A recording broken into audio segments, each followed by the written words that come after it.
से 14 नवंबर तक चलेगी, क्या कहना चाहेंगे? कथा जी। हाँ चल रही है, उसके विषय मैंने बताया। शिव महापुराण की कथा है। 7 नवंबर से 14 नवंबर इसमें शिव जी के पूरे प्रसंगों का समाहन किया गया है। इस कथा के माध्यम से साधन और साधना दोनों पे चर्चा हो रही है। साधन जो हम लोग भौतिक संसाधन देखते हैं, उनकी कैसे वृद्धि हो, उन पर कैसे विकास हो, और साधना का विकास कैसा हो, इन सब और विभिन्न प्रसंगों पर ये चर्चाएं चलेंगी, जो प्रसंगों को आप लोगों को सब क्रमशः दिया जा रहा है। और कोई बात 16 राशि में आप अपना बता रहे हैं कि ऋषि सेवा समिति का वहाँ हो गया है, क्या कहना चाहेंगे इस पर? 17वां राज्य आपका कौन सा है?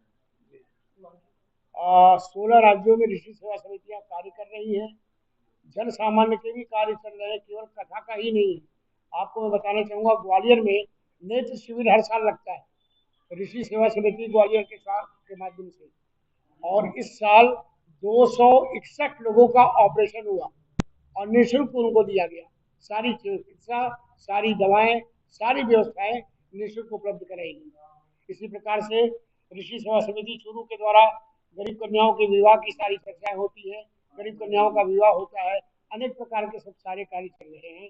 17वीं समिति इसी साल स्थापित हुई है, सितंबर में, हिमाचल प्रदेश जी। समग्र सृष्टि लक्ष्मी नारायण भगवान की है। उन्होंने तीनों को जिम्मेदारी दी, ब्रह्मा विष्णु महेश को।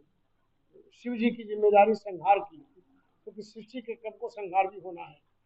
तो ऐसी स्थिति में उन जो जितने भी देवता उत्पन्न किए गए, उपजे ही जासु अंश ते नाना, उसमें सबसे पहले उत्पत्ति भगवान शिव जी की ही हुई है। इसलिए उनको देवादिदेव महादेव कहा जाता है। और उन्हीं के द्वारा सारी समितियों का, अन्य चीजों का प्रणहन हुआ है। तो शिव महापुराण की कथा जो चल रही है, उसमें सारी चीजों का समाहन आया है।